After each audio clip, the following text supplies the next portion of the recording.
Muy buenas noches, amigos, y bienvenidos a una edición más de Enfoque.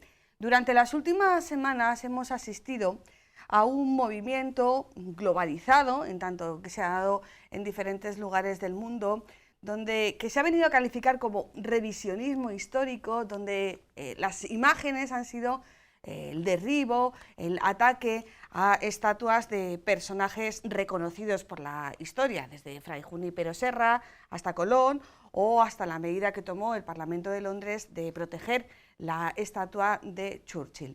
¿Qué es lo que ha pasado? ¿Por qué hemos llegado a este punto? ¿Estamos realmente ante un revisionismo histórico? La publicación diocesana Padre Nuestro nos ha dado una de las mejores pistas para abrir este debate con una publicación de esta misma semana, con un artículo muy interesante del profesor Carlos Vizuete dedicado a Fray Junípero Serra, y dice en el subtítulo: la memoria de San Junípero Serra, aunque se derriben sus estatuas en California o en Mallorca, permanecerá viva en sus obras, las misiones que él fundó y en la santidad de su vida. Para hablar de si estamos o no ante ese movimiento de revisionismo histórico, otros hablan de un movimiento iconoclasta, tenemos con nosotros al profesor Carlos Vizuete. Carlos, buenas noches. Muy buenas noches. Muchísimas gracias por venir a esta, que es tu casa, y por hacerlo en este mes de julio, con estas temperaturas, que aunque, bueno, estamos un poquito por la noche, pero bueno, sigue atizando. Soy emérito,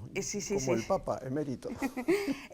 Carlos, ¿qué es lo que está pasando en el mundo? Y cuando se habla de ese movimiento de revisionismo histórico, ¿estamos empleando adecuadamente los términos? Hombre, yo no sé qué es lo que está pasando en el mundo con relación al proceso este que en el último mes y medio se ha desatado en contra de las estatuas. Algunos, en el texto ese que tú has señalado, yo hablaba ahí de que hablan de iconoclastia. A mí me parece que esto más bien sería otra idea, ¿no? Lo que se trata es de reescribir la historia, si quieres decirlo así. Entonces sí sería una cuestión de revisionismo, porque después de que yo escribí eso, ahora van contra Constantino, que tiene una estatua al lado de una catedral en Inglaterra, como primer emperador cristiano, podríamos decir, pero se le achaca a Constantino que era un hombre del siglo IV, que en su época había esclavos, y entonces están contra el esclavismo. Esto es una locura. En realidad yo no sé si es fruto de un plan, no creo que haya un plan preconcebido, pero sí me parece a mí que es manifestación de la sociedad en la que nosotros estamos viviendo, y que quizás, como se pone en duda o se revisa, como tú señalabas, el pasado, pues podríamos decir que es un proceso de esos de revisionismo, pero lo que se hace con los criterios que no son aplicables. Tú no puedes juzgar ni a Constantino, ni a Fray Junípero Serra o a Colón con las ideas o con los principios morales con los cuales hoy... Ni siquiera a Churchill, que es más cercano en el tiempo. Pero a Churchill no era por esclavista, a Churchill me parece que era por imperialista, porque aquí se han ido mezclando todas las cosas. Empezaron con los esclavos, luego pasaron al imperialismo, y luego lo que yo no sé es en virtud de qué vino lo de Fray Junípero Serra, teniendo en cuenta que las estatuas de Fray Junípero Serra las habían levantado primero ellos, o sea, los antepasados de los que las están derribando, y que en la publicación de Padre Nuestro hay los dos extremos, podríamos decir. La estatua que está en la sala de las estatuas del Capitolio de los Estados Unidos, allí cada uno de los 50 estados tiene dos estatuas, elegidas por el Estado. California, desde el año 30 del siglo pasado, tenía a Fray Junípero Serra, que entonces todavía no era ni beato ni santo, y lo tenía en su calidad de padre de California, o sea, como los padres fundadores de los Estados Unidos, que son los que firman entran en el proceso de independencia y acaban redactando la Constitución, al mismo nivel que estaban, bueno, también han ido contra ellos, ¿no?, contra los padres de la nación, porque al fin y al cabo Washington también tenía esclavos. Bueno, pues en el año 30 colocan a Fray Junípero Serra en ese lugar de honor, El segundo personaje que representa a California es Ronald Reagan, que fue gobernador de California, actor bastante mediocre, pero bueno, gobernador de California y luego presidente de los Estados Unidos. Hay otro religioso, que es el padre Quino, que me parece que está representando a Nuevo México. El padre Quino es un jesuita que es el que confirma que California no es una isla, sino una península, y es el que descubre la desembocadura del río Colorado.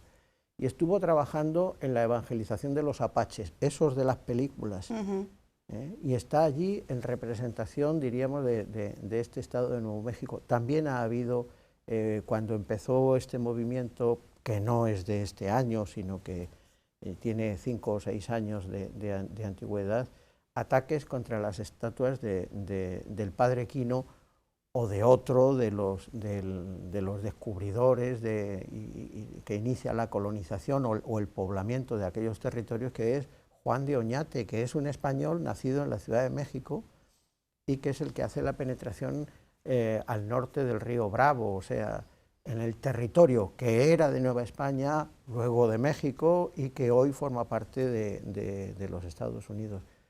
Entonces yo no sé si se va detrás en esta idea, ¿no?, de tratar de eliminar a estos padres de la patria o su condición de qué. Por su condición de religiosos, quizás. Pero es que también están tirando a otros que no son religiosos, no lo sé si es porque se trata de hacer una revisión. Vamos a ver, yo no sé, en la biografía primera que se hace de Fray Junípero Serra, que la escribe el padre Palou, que es un compañero que está con él tanto en Mallorca como luego en México y luego en California. A la muerte de Fray Junípero, él regresa a la Ciudad de México y escribe una biografía. Hay un grabado al inicio de la obra en el que se representa, pues como se representaba entonces a los misioneros. El padre Serra, Fray Junípero Serra, está vestido de fraile con un Cristo en la mano y un libro, porque está catequizando a unos indios que están sentados alrededor suyo. Yo no sé si esto, porque en algunas de las estatuas que se han derribado tienen que ver con que el indio está en una posición como de subordinación. Bueno, eso es una interpretación. Es una interpretación que hacen algunos. Yo no sé si Fray Junípero estuviera sentado recibiendo enseñanzas de uno de los indios, pues a lo mejor hubieran conservado la estatua, no lo sé. Esta es una mentalidad difícilmente comprensible. ¿Ha habido algún momento de la historia en la que se han vivido situaciones similares? Claro, siempre. Vamos a ver, es que en el momento en el que se inicia una revolución, los símbolos que hablan del régimen que se derriba o de la etapa anterior son también derribados en forma de estatuas o de lo que sea, desde la Revolución Francesa a la Revolución Rusa. Entonces no es la primera vez que se procede contra las estatuas, pero de todas formas tampoco es una cosa nueva. En Roma, si te aplicaban la ley, la práctica jurídica aquella de la damnatio memoriae, que había que borrar el recuerdo, se podían, bueno, no solo tirar las estatuas, sino borrar tu nombre de las inscripciones públicas. Había que hacer olvidar tu paso por la historia. Esto es más o menos lo que yo creo que se le está tratando de aplicar. O sea, que digamos que esto se repite cíclicamente en determinados momentos de la historia. Aquellos que creen que van a cambiar el futuro o el presente haciendo tablas rasas del pasado. Claro, y entonces que ha dejado su huella en la historia, y entonces esto puede pasar como un episodio más. Yo creo que sí. Que tampoco hay que darle mayor importancia. Yo me planteaba, cuando estábamos preparando este programa, hasta qué punto el impacto mediático, el impacto de las imágenes, de las redes sociales, también acelera un poco la importancia o engorda un poco la importancia de lo que suponen estos hechos. Vamos a ver, tú lo leías, lo que cuando el director de la publicación, que es el que ha sacado las frases para hacer el titular y el lead que llamáis los periodistas. La entradilla, mejor. Sí, o la entradilla esta. Entonces ahí están unas frases que yo había puesto en la conclusión, que es: la memoria de Fray Junípero permanece viva. Y permanece viva en dos cosas, a pesar de que se trate de olvidar. Aquí habría que empezar a lo mejor a pensar quién conocía a Fray Junípero antes de la beatificación o de la canonización por parte del Papa Francisco, porque bueno, salvo los especialistas, ¿quién había oído hablar de Fray Junípero? Lo que no se puede olvidar ni borrar, y mantendrá viva la presencia en la historia de Fray Junípero, son las obras que él hizo, en dos aspectos. La Iglesia lo ha canonizado, y lo ha canonizado no por evangelizar o no por colonizar California, sino por su santidad de vida, y lo propone como un ejemplo. Está en el calendario litúrgico, y cada año, una vez, un día al año, hay una memoria litúrgica de San Junípero Serra. Luego ahí se mantiene vivo. Te puedes encomendar a San Junípero Serra y estarías manteniendo viva la memoria de San Junípero.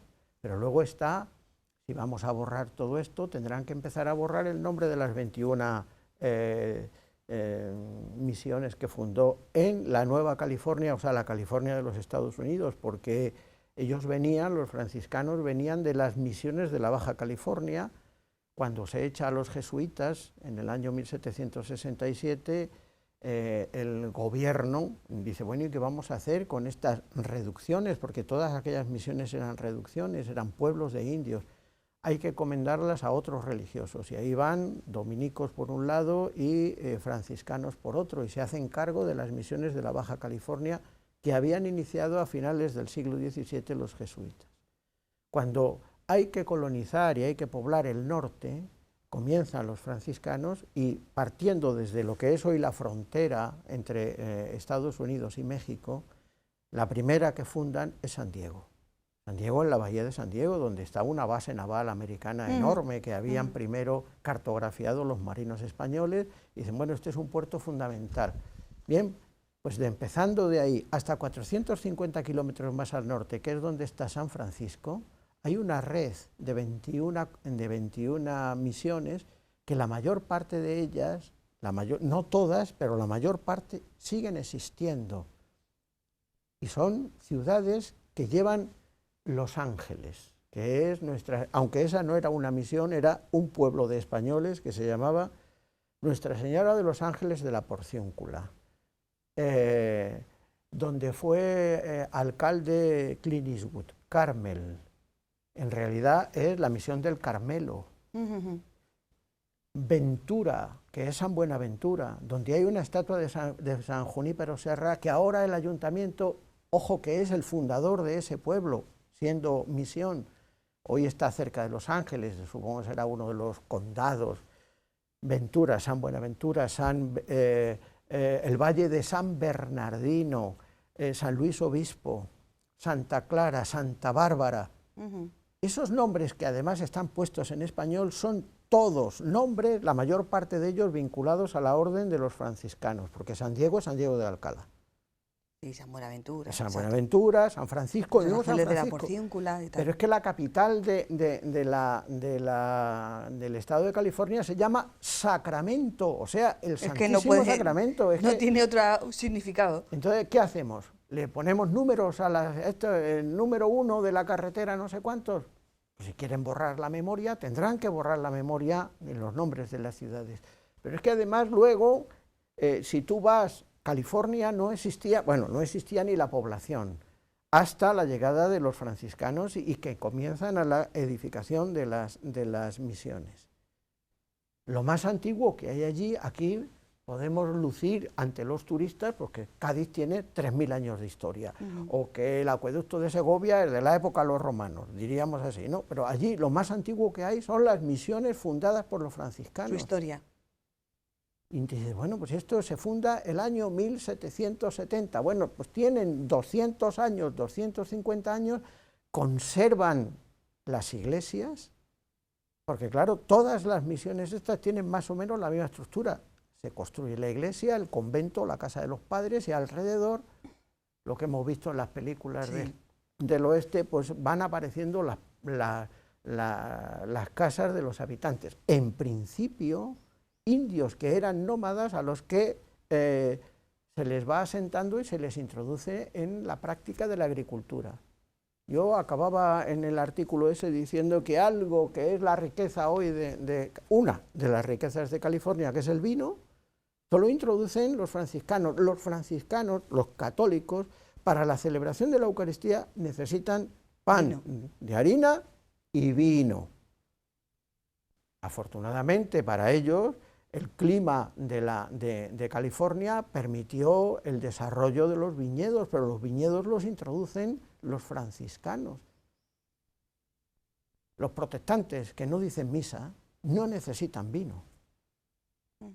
Entonces, ¿tú no ves que hay un matiz religioso contra lo católico en este tipo de movimientos? Es probable que haya un matiz contra lo trascendente, no solo contra lo religioso, y que estén tratando, pues no lo sé, de modificar o de reescribir la historia. Pero por mucho que se empeñen, que es lo que yo creo, esto permanece vivo. O sea, bueno, vamos a ver, ¿quién ha llevado, como digo, la agricultura a lo mejor es que como se les introdujo en la agricultura, se les hizo sedentarios, se ha cometido con ellos un genocidio, que esto es lo que están diciendo algunos, que yo no sé si son descendientes de aquellos indios californios a los que evangelizó Fray Junípero y sus compañeros, o vienen de otros sitios, porque muchos de estos, date cuenta, que ni tienen relaciones de descendencia con aquellas poblaciones. Se habla del genocidio. El genocidio es el que se cometió en la costa este. Pero eso, yo he citado ahí una frase, hay un libro que el actual director de la Real Academia de la Lengua, que se llama Muñoz Machado, que es un jurista y un historiador muy importante, cuando ingresó en la Real Academia, me parece que era de Ciencias Morales y Jurídicas o algo así, me parece que es Ciencias Morales y no recuerdo cuál es la otra cosa, el discurso que él, el discurso de ingreso trataba, lo ha ampliado un libro publicado el año pasado en la editorial En Cátedra, que se llama Evangelizar a los bárbaros o exterminarlos. Evangelizar, no, civilizar a los bárbaros o exterminarlos. Son el planteamiento que él está sosteniendo allí es las dos posiciones de colonización, la hispánica y la anglosajona. Los españoles tomaron la decisión desde el testamento de Isabel la Católica, de asimilar a los indios. Claro, eso dice alguno que es un genocidio cultural. Eso se hizo, claro, ellos tuvieron, diríamos, una pérdida, pero tuvieron una serie de ganancias, y la ganancia está en que los españoles les incorporaron el saber de la cultura de la que ellos venían, de la Europa occidental, en la que estaba la agricultura, estaban las, diríamos ahí, la artesanía, esas cosas, la arquitectura, porque muchos de los que están construyendo estas iglesias y decorándolas son indios, y entonces se benefician en este intercambio cultural, no solo de que han aprendido, han recibido lo más importante que le podía dar Fray Junípero y sus compañeros es la fe y la dignidad de los hijos de Dios. Y se lo hacen en su lengua, porque la imposición del español es después de que los españoles hemos dejado América, es de las repúblicas que están naciendo, porque Fray Junípero y los otros frailes han aprendido las lenguas indígenas, han hecho un catecismo en lengua indígena, les han predicado en lengua indígena y los han convertido en su lengua indígena. En México había una serie de sacerdotes que se ordenaban, diríamos, a título de lengua, que se decía, ¿usted qué sabe? Sé otomí. Bien, pues yo le ordeno porque usted va a ir a las misiones de los otomíes, o náhuatl, o maya. Estos hicieron gramáticas, conservaron, gracias a eso todavía hoy podemos estudiar y conocer esas lenguas. Esto no ocurrió en el norte.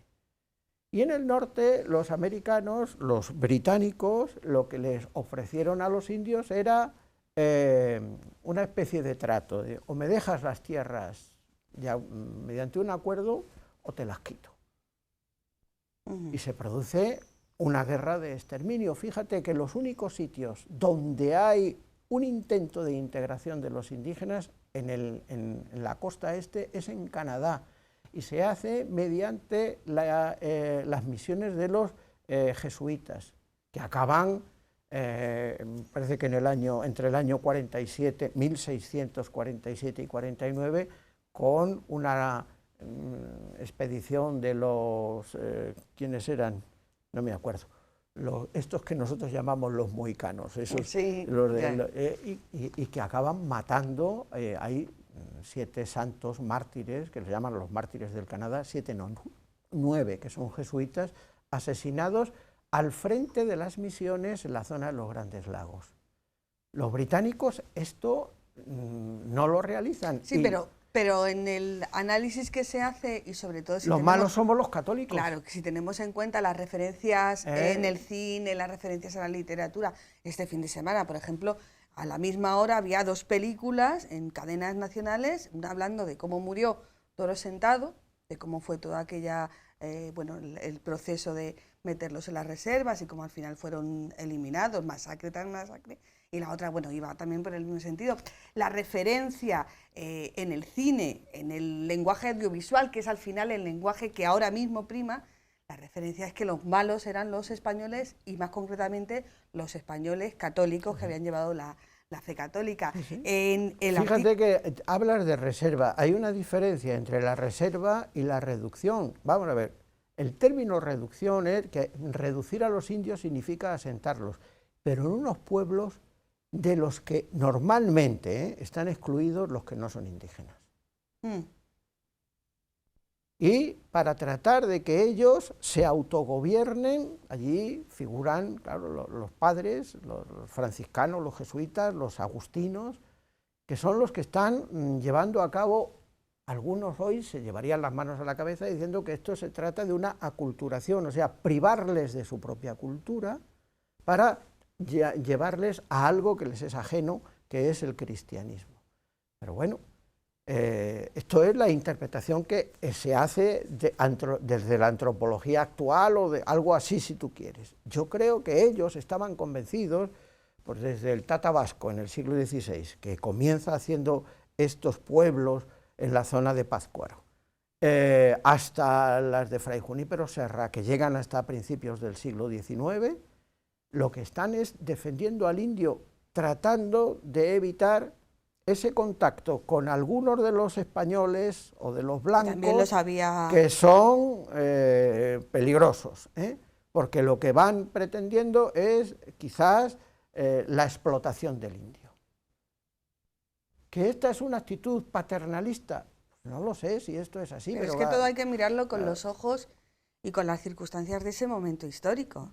Entonces, hay una ventana, bueno, periodísticamente se llama ventana, un anexo al texto central en la que, bueno, pues estableces esa diferencia entre la forma que tuvo de asimilar a las poblaciones indígenas, los españoles, con la forma que tuvieron los anglosajones, aunque esté borrado del lenguaje audiovisual. Algunas películas hay, pero ciertamente no son tantas.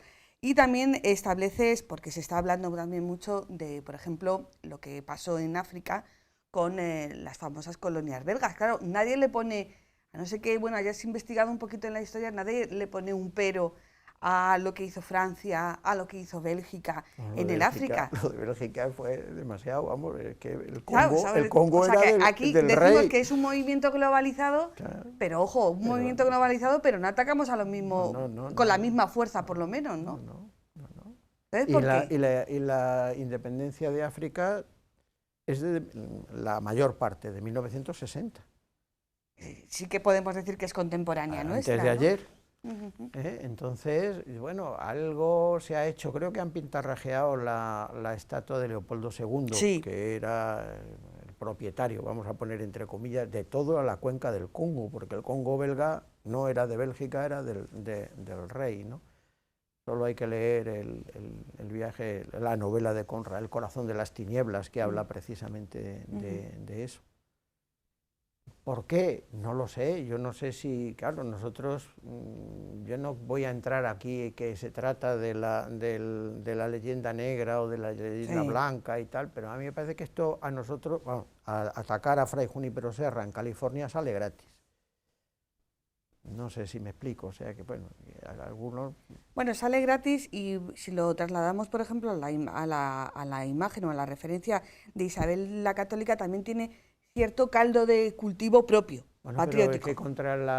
contra la idea o contra Isabel la Católica no solamente se lucha por algunos lobbies extranjeros por la expulsión de los judíos, que llevan eso, sino también desde el interior de nuestro país, con los que están reescribiendo la historia también, hablando de que se trata, no sé si sería dicho así, que me entiendan nuestros telespectadores, es una fascista por aquello de la unidad de España. Bueno, ya sabes que algunos piensan que el escudo del águila de San Juan, pues que lo inventó Franco, y ese es el escudo que está lleno San Juan de los Reyes, porque es la representación heráldica de los reyes católicos. Y el yugo y las flechas no es una cosa de José Antonio, aunque luego lo usaran.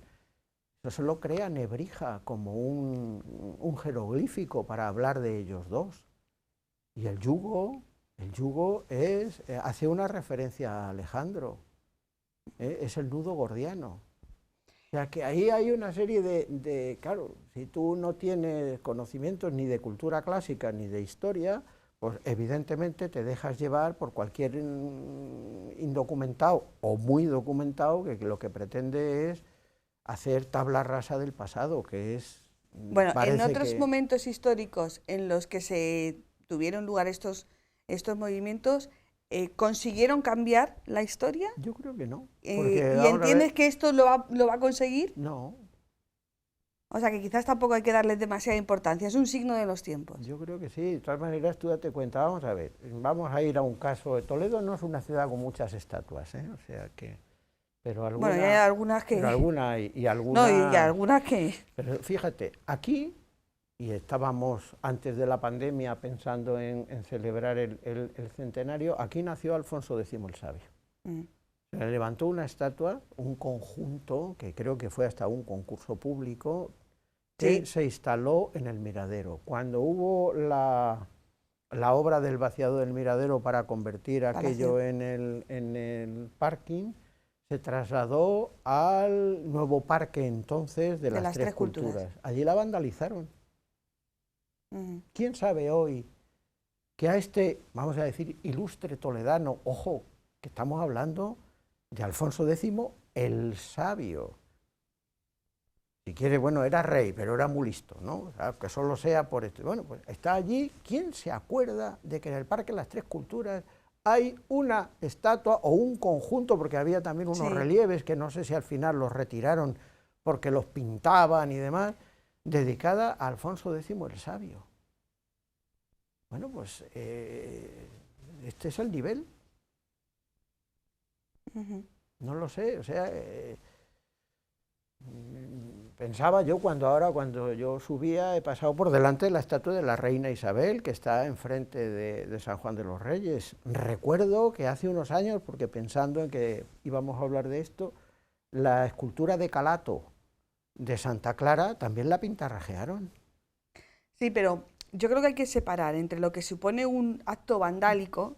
El otro día, por ejemplo, en Coslada, veíamos a Antonio López quitando... Limpiando, sí. Antonio López, un artista reconocido internacionalmente, y a mí, más que... no es que me extrañaba que Antonio López fuera a pintar, a despintar y tal, a borrar las porque pintas. él entra dentro de su personalidad. Me llamaba la atención cómo los demás miraban. Estaban con un paraguas, porque hacía mucho sol, y miraban, ¿no? Y digo, yo creo que esto es un poco un reflejo de la sociedad, ¿no? Cómo pasan cosas y los demás miramos. Pero cuando hacemos esto, o cuando somos espectadores de este tipo de acto vandálico, yo creo que hay como dos niveles. Uno, es un acto vandálico, no hay que darle más importancia, y otro, ojo, es un acto vandálico, pero que obedece a un movimiento, que obedece a una ideología.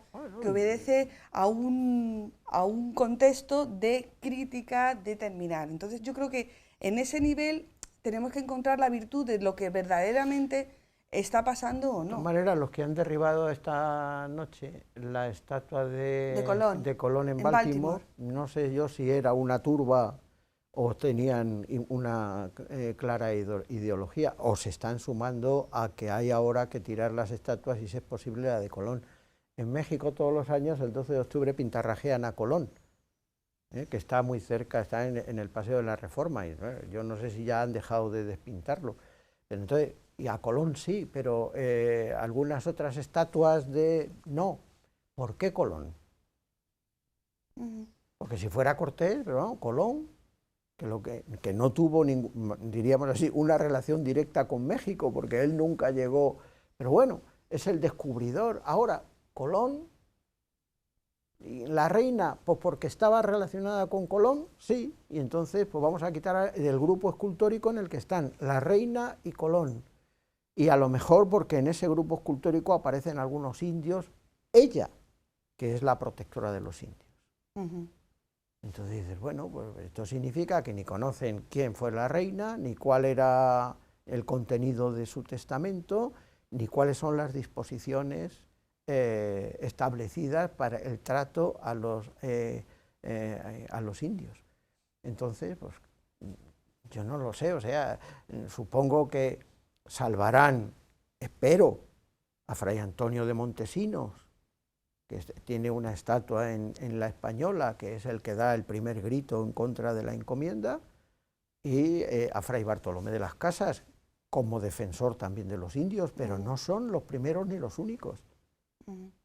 Por eso te estoy diciendo que a la hora de contraargumentar contra este tipo de acciones que como está diseñado ahora el mundo tienen ese alcance global y sobre todo tienen ese impacto visual, si lo hacemos únicamente desde el vandalismo, mira, no podéis atacar a obras de arte, no podéis atacar tal, o se tiene que hacer desde una argumentación que tenga criterios de la historia, que tenga una contextualización, que tenga... es que como no sabes por dónde contestar a este tipo de actos. No sé, quiero decir, vamos a ver, bueno, sí sé. Yo creo que esto que nosotros estamos haciendo aquí ahora, o hablar de estas cuestiones, hay mucha gente a la que no le interesa. Quiero decir que los argumentos ni históricos ni tal no les interesan. Porque ellos digan lo que digas, sí, ellos siguen tienen una idea, y una idea que es lo de la linda y el burro. Sí, que tiene una idea muy simple, y estos son unos señores que además se han dedicado a esclavizar y a no sé qué, y a someter a los pueblos originarios, que es lo importante, lo verdaderamente importante. Bueno, ahí los tienes, personas teóricamente cultas, ¿no?, que hemos visto, miembros del Congreso de los Estados Unidos, con una especie de estola o bufanda con unos colores étnicos, rodilla en tierra, pidiendo perdón, ¿o qué? Pues no lo sé, o sea, esto es una cosa, y bueno, ¿y eso por qué? No sé si es porque está de moda, porque da votos, porque estamos en campaña electoral y en este momento defender las estatuas como está haciendo el presidente significaría que el que la defienda se alinea en su bando y por lo tanto es un conservador, y que yo, como soy progresista y quiero los votos del progreso, entonces tengo que criticar todas estas cosas. A lo mejor una vez pasado en la campaña electoral se acaban los furores. Ya, pero con eso en el ámbito americano. Exacto.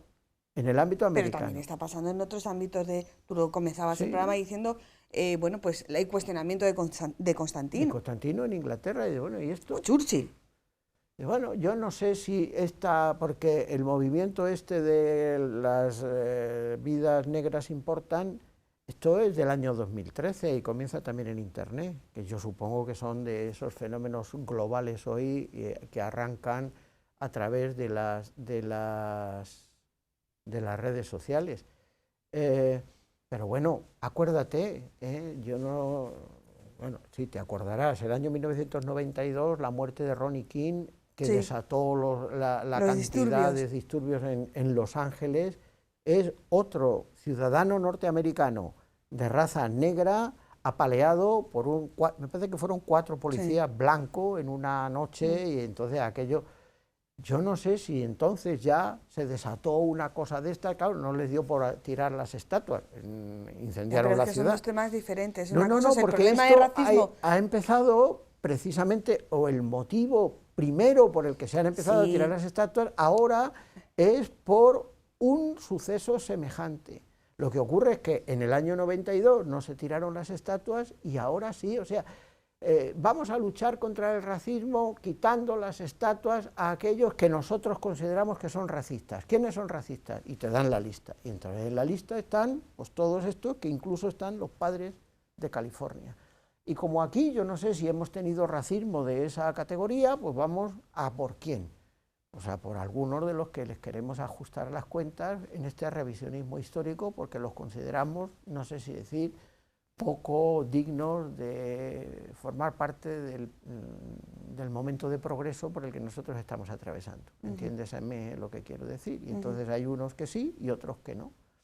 Pero entonces yo no sé si Alfonso X era lo suficientemente progresista como para que su estatua, de la que ahora de momento nadie se acuerda, pero lo mismo mañana aparece pintada, no lo sé. bueno, ya ha tenido actos vandálicos la estatua de Alfonso X, como tuvo la estatua de Calato de Santa Clara, como han tenido otros entornos del casco histórico, pero que en principio cuando han sido atacados se ha hablado de actos vandálicos, no se ha hablado de una intención ideológica, intención de revisionista histórica. No, meterse con Santa Clara en la plaza de Santa Clara, con las pintadas que le hicieron, yo creo que sí tenía una intención contra Santa Clara, y ahí puede que sí sea una motivación de carácter religioso. Pues por eso te estoy diciendo que a la hora de contrarrestar a ese tipo, ¿en qué nos quedamos? En que, mira, son unos chavales que se han tomado una cerveza de más y atacan eso como atacan otra cualquier cosa. ¿Mantenemos ese nivel o subimos un nivel más arriba y decimos, cuidado, que se empieza por aquí, pero que detrás hay una línea, una corriente de opinión que quiere atacar a esto, esto y esto? Sí, yo creo que sí. ¿Tú eres más de ahí? Yo creo que esto es el reflejo de la sociedad que tenemos, y la sociedad que nosotros tenemos en este momento, de nuestra propia sociedad, alguna culpa podemos tener nosotros en este aspecto, ha ido despreciando, está despreciando el pasado, nuestro pasado histórico. O sea, que tú eres más partidario no de dejarlo pasar, sino de darle la importancia. Sí, pero bueno. Es que muchas cosas en ese nivel de importancia quizás le damos también más, nunca mejor dicho, más importancia de la que tiene. Hombre, damos alas. Cuando sucedió todo esto hablé con Juan y le dije, ¿tú crees que sería conveniente que escribiera yo unas páginas?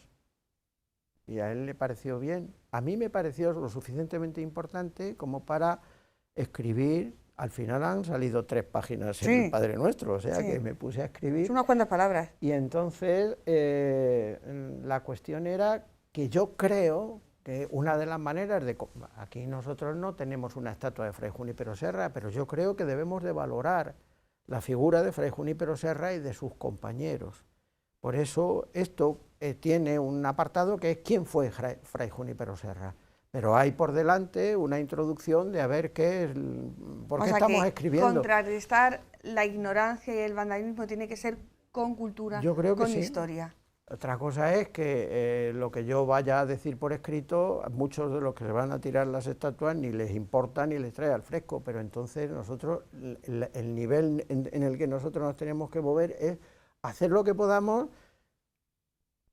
Hoy tendremos más audiencia que la que tienen las páginas estas que yo he escrito, o sea, nos van a ver más personas que las que hayan leído el texto ese. Entonces, en la medida de lo posible, dentro de nuestra modestia, nosotros estamos haciendo o contribuyendo, primero, a aclarar cuál es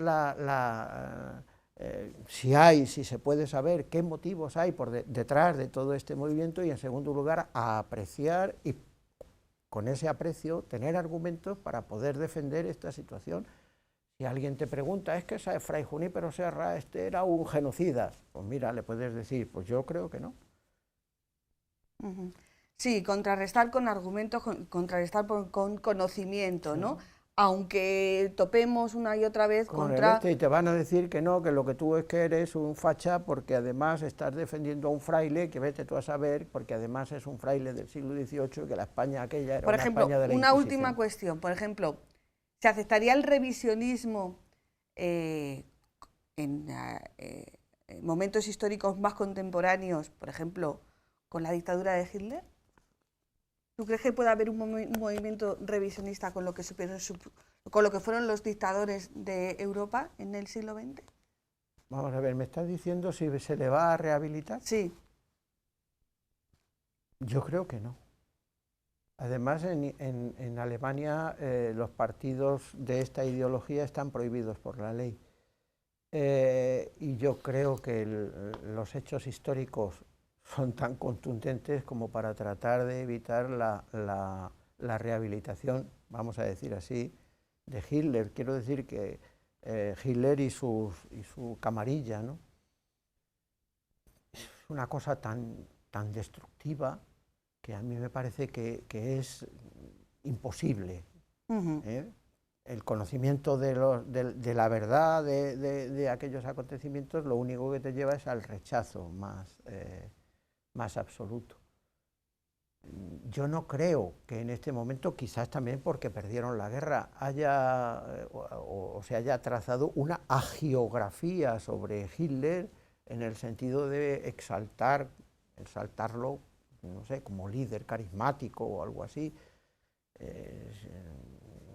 Estos años que celebrábamos, hace un par de años, apareció una enorme biografía de Hitler y bueno, no son... vamos, que no es partidario el autor, manteniéndose dentro de la ecuanimidad, tampoco es una cosa de decir vamos a cargar las tintas inventándonos cosas que no son. A mí me parece que en la figura de algunos de estos monstruos del siglo XX no hay revisionismo no hay revisionismo posible. Otros que vivieron más, Stalin, aunque luego empezó la cosa a cambiar, o el mismo Mao, que pudieron reescribir su propia historia cuando se ha hecho un estudio, diríamos, más aséptico y más científico. También han ido apareciendo las lacras de su actuación política.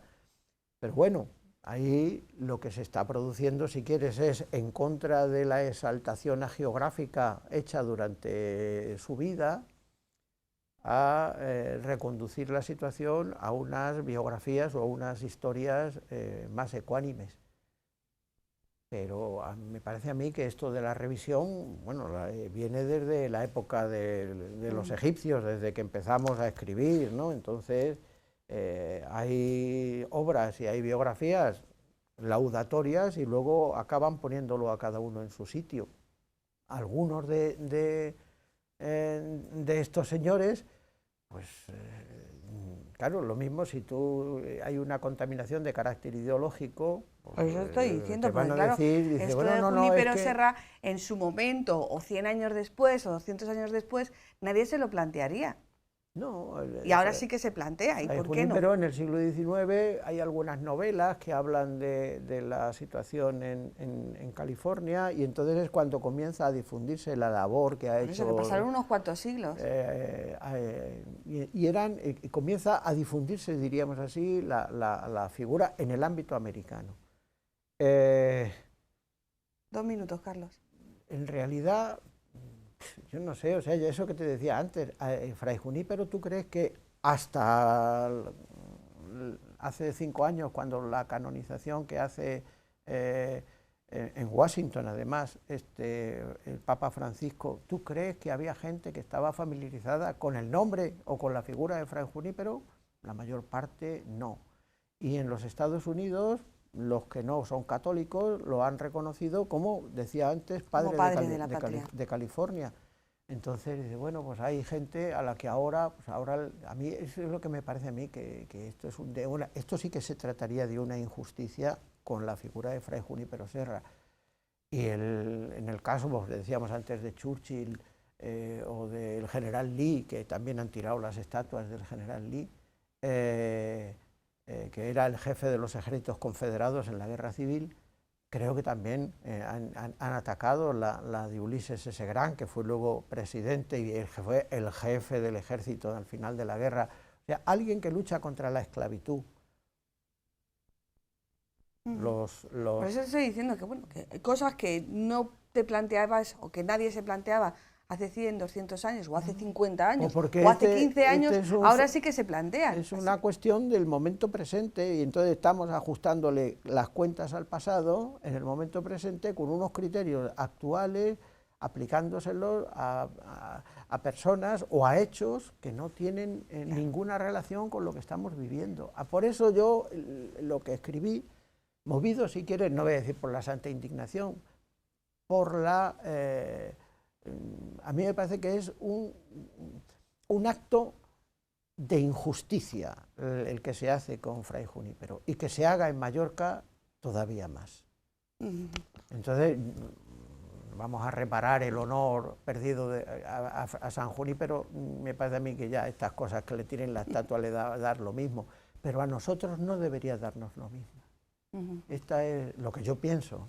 Bueno, pues aquí queda este artículo, lo pueden encontrar en la edición de Padre Nuestro correspondiente al 5 de julio, miro la fecha porque como a nosotros nos llega antes, estamos un poco de eso, despistados, luego la podemos ver también en la edición digital.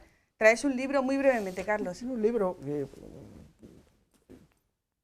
está en una edición un tanto, diríamos, minoritaria, Ediciones Miraguano. Fray Junípero Serra, aunque lo pone como autor, se llama Diario de la expedición de Fray Junípero Serra desde la misión de Loreto a San Diego en 1767.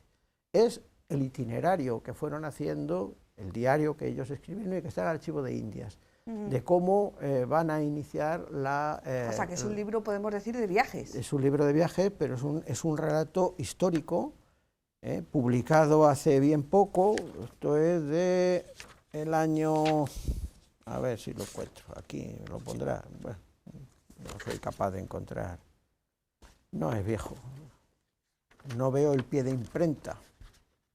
Bueno, escucha. Pero sí, en Ediciones Miraguano, es Diario de la expedición, el inicio de la evangelización de California, de la Alta California, partiendo de la Baja California, el año 1769.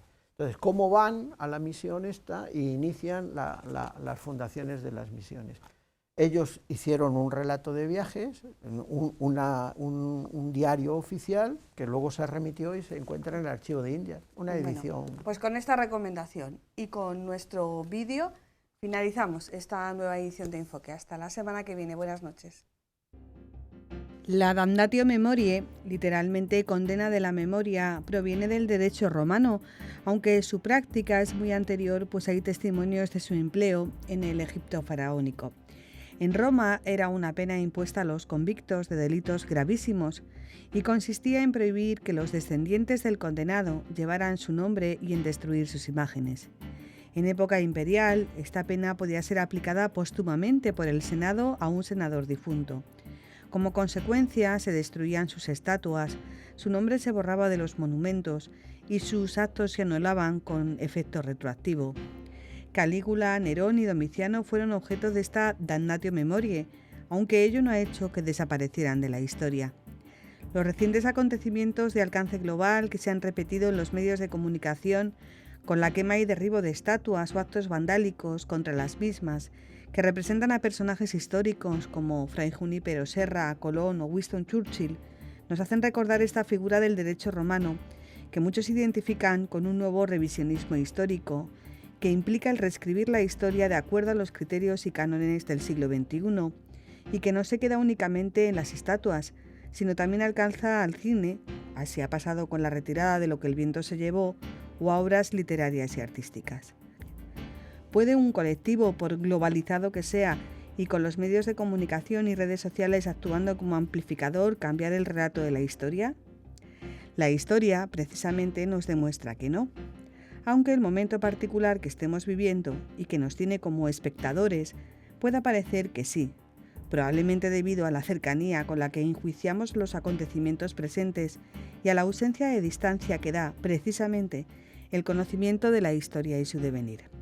La historia les juzgará es una de las frases más recurrentes cuando tocamos este terreno, pero mientras llega ese juicio, es preciso también estar atentos a los signos de los tiempos, la permeabilidad de las modas y el alcance más o menos profundo de las ideologías.